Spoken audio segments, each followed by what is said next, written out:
Hello అందరూ. ఎలా ఉన్నారు? బాగున్నారనుకుంటున్నా. బానే ఉండాలి. వేరే ఆప్షన్ లేదు. బాలేకపోయినా బాగుండడానికి ట్రై చేయాలి. అలా ట్రై చేస్తూ, చేస్తూ నేనిప్పుడు మీ అందరి ముందు ఇక్కడ స్టేజ్ పైన నుంచున్నాను. ఆహ్, ఈ స్టేజ్ పైనకి రావడానికి కారణమైన అందరికీ థ్యాంక్ యూ వెరీ మచ్. ఇది నా ఫస్ట్ మూవీ. 3 బిహెచ్‌కే ఇంత రిలేటబుల్ మూవీ అండ్ దీనికి సపోర్ట్ చేసినందుకు అండ్ దాంట్లో ఆగిపోను నేను అని నేను రాసి ర్యాప్ చేసిన సాంగ్ కి సపోర్ట్ చేసినందుకు thank you very much. Thank you Amrit Ramnath bro. ఈ ఆపర్చునిటీ నాకు ఇచ్చినందుకు అండ్ ఇంత పెద్ద స్టేజ్ నాకు ఇచ్చినందుకు శాంతి టాకీస్ అరుణ్ విశ్వ అన్న thank you very much. Siddharth అన్న మీ సాంగ్స్ నేను ఓయ్ మూవీ అసలు నాకు బ్రేకప్ అంటే ఏంటో తెలియనప్పటి నుంచి నన్ను వదిలి చూపు వెళ్ళిపోతున్నా కన్ను వదిలి చూపు వెళ్ళిపోతున్నా అని ఆ సాంగ్ వినుకుంటూ ఇప్పుడు నన్ను రమ్మంటుంది గెలుపు అనుకుంటూ సాంగ్ రాశాను. చాలా హ్యాపీగా ఉంది. Thank you very much. ఈ మూవీలో చంద్రబోస్ గారి పక్కకి నా నా పేరు చూసుకోవడం చాలా హ్యాపీగా ఉంది. లవ్ యూ అన్న చంద్రబోస్ అన్న, మీరు ఎక్కడున్నా చూస్తే ఒకసారి చూడండి అంతే.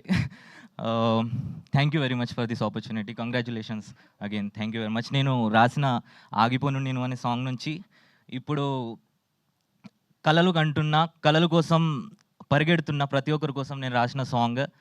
కడుపు కోసం విద్యలెన్నో నేర్చా, అడుగు అడుగు లెక్క పెట్టి నడిచా, లోకమంతా నన్ను చూసి నవ్వితే ఆగలేను నేను దేవబచ్చా.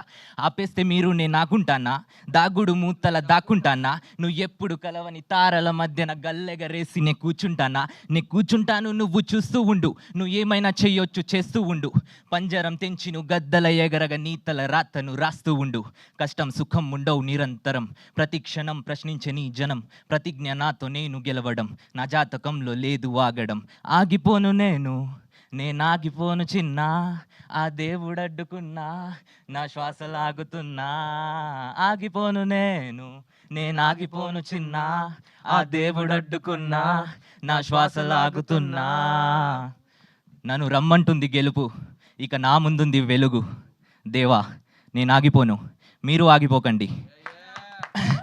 Thank you very much. Wow, that's an amazing rap. అసలు ఎంత ఇన్స్పైరింగ్, ఎంత హోప్ ఇస్తుంది ఈ ర్యాప్లోని ప్రతి మాట. అండ్ ఇన్ఫ్యాక్ట్ ఈ ర్యాప్లోని ప్రతి పదం ఇప్పుడు సినిమా చూసిన వాళ్ళకి ఆ ప్రభు క్యారెక్టర్ అలా కళ్ళ ముందు వస్తుంది అనమాట, ద జర్నీ ఆఫ్ ప్రభు అనేది. సో